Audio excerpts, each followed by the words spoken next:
Cette petite embarcation appartient au syndicat de l'Orge-Aval. Elle transporte une équipe partie à l'abordage d'une petite île pour dresser l'inventaire des variétés de plantes qui l'ont colonisée. C'est une information intéressante pour voir comment la flore évolue sans d'activité humaine autour. Donc c'est pour ça qu'aujourd'hui on va faire les 4 îles des bassins du syndicat de la vallée de l'Orge, c'est-à-dire Morsan, 2 îles du bassin de Saint-Michel et une île du bassin du Carouge. Cette observation s'inscrit dans le cadre d'une campagne d'inventaire de la faune et de la flore menée sur l'ensemble du territoire syndical. Ça a débuté en 1996, renouvelé en 2004 et encore renouvelé en 2011. C'est un état diagnostique finalement de la végétation sur la vallée. Pour avoir déjà participé aux précédentes études, Dominique Feuillas connaît bien la vallée de l'Orge. Il a ainsi déterminé des zones représentatives dont l'évolution est étudiée en détail. Je relève le nombre d'espèces que je vois autour de moi, à partir d'un point fixe et je rayonne. Bon, sur l'île, là, c'est simple, on peut être exhaustif.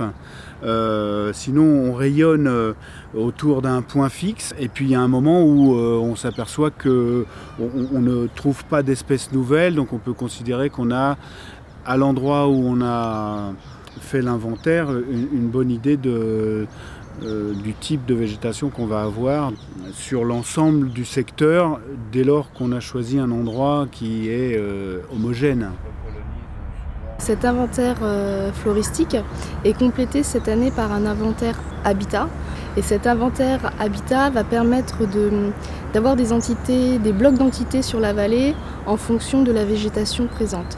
Végétation arbustive, herbacée, etc. Et en fait, ce qui va en ressortir, ça va être un outil d'aide à la décision pour le futur plan de gestion de la vallée. Ce plan de gestion de la vallée de l'Orge est en cours d'élaboration. Il implique l'ensemble des services du syndicat pour parvenir à une vision globale et cohérente du milieu naturel géré par le syndicat et maintenir sa biodiversité. Le but d'avoir une gestion globale, c'est vraiment déjà pour les personnes d'avoir des continuités au niveau des chemins, des cheminements. Vraiment, c'est de ce côté-là. Et au niveau environnemental, c'est vraiment de pouvoir créer des liaisons entre tous les espaces verts qui sont réellement fragmentés au sein de la vallée de l'Orge du fait de l'urbanisation et des infrastructures. Ce qu'on appelle actuellement au niveau national la trame verte et bleue, c'est-à-dire la continuité au niveau des milieux aquatiques et humides et au niveau du milieu herbacé forestier au niveau terrestre. Voilà, donc ce sont des orientations nationales qui ont été décrétées par le Grenelle de l'environnement et actuellement un schéma régional de cohérence écologique est en cours d'élaboration au niveau de la région. Et on va essayer de s'intégrer dans ce schéma pour qu'il y ait vraiment une continuité, la vallée de l'Orge reliant la vallée de la Seine et l'axe Fontainebleau-Rambouillet.